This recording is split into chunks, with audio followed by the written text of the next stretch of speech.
नमस्कार, मैं हूं आपके साथ हर्षिता तोमर। आइए नजर डालते हैं आज की मुख्य खबरों की ओर। बात ऐसी है कि इस साल जो उल्लासनगर महानगर पालिका का चुनाव होने वाला है उसके लिए अपने जो जनसंख्या है वो तो 2011 की जो थी जनगणना की, वो सेंसस की वही फिगर है, तो उसमें कोई बदलाव नहीं है। 5,06,098 जो जनसंख्या है वही है। सिर्फ इस बार एक बदलाव हुआ है क्योंकि लास्ट टाइम कैसा था कि 4 उम्मीदवारों का मतलब एक वार्ड था, एक प्रभाग था, तो टोटल 20 प्रभाग थे लास्ट टाइम, और नगर सेवक जो थे टोटल 78 नगर सेवक थे। अभी इस बार चेंजेस ऐसे हो गए हैं कि आपको सबको पता है कि नगर सेवक के नंबर्स में बढ़ोतरी हो गई है। जैसे लास्ट टाइम 78 था, अभी 89 है, तो इसके हिसाब से अभी वार्ड भी जो 20 थे तो अभी ये 30 वार्ड हो गए। 30 प्रभाग में हर प्रभाग में से 3 उम्मीदवारों का चुनाव होगा। सिर्फ एक प्रभाग है, प्रभाग नंबर 16, उसमें सिर्फ 2 उम्मीदवारों का चुनाव होगा। तो अपने यहाँ पे उसके हिसाब से ये टाइम इलेक्शन हो जाएगा।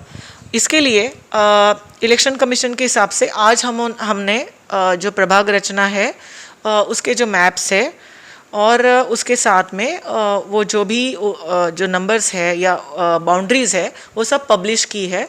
चारों वार्ड ऑफिस में पब्लिश की है और महापालिका में 2 जगह पब्लिश की है। ग्राउंड फ्लोर में प्रॉपर्टी टैक्स डिपार्टमेंट के बाहर और सेकंड फ्लोर पे जो इलेक्शन कमीशन हमारा इलेक्शन डिपार्टमेंट है उसके अंदर। और उसके बाद में जैसे प्रोग्राम आया है उसके हिसाब से 1 तारीख से 14 तारीख तक आपको जिसको भी सजेशन ऑब्जेक्शन जो भी लेना है वो राइटिंग में ले सकते हैं। राइटिंग में आपका सजेशन और ऑब्जेक्शन जो भी होगा वो आपको एक तो महापालिका में इलेक्शन डिपार्टमेंट में लाके दे दीजिए, नहीं तो वेबसाइट पे भी डाल सकते हो, महापालिका के मेल कर सकते हैं। और दूसरी चीज़ ये कि जो 4 वार्ड ऑफिसेस है वहाँ पे भी हमने ये डिस्प्ले किया है।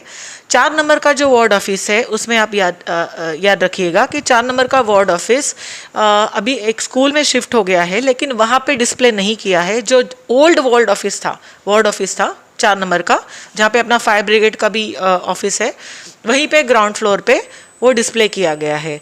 और दूसरी चीज़ है कि 16 तारीख तक ये जितने भी सजेशन ऑब्जेक्शन 14 तारीख को 3 बजे तक आएंगे, उनको इकट्ठा करके 16 तारीख तक हमको वो इलेक्शन कमीशन को भेजना है। उसके बाद में 26 फरवरी तक इस पे हियरिंग्स होगी और हियरिंग्स होने के बाद कंप्लीट होने के बाद 2 मार्च को ये फाइनल हो जाएगा।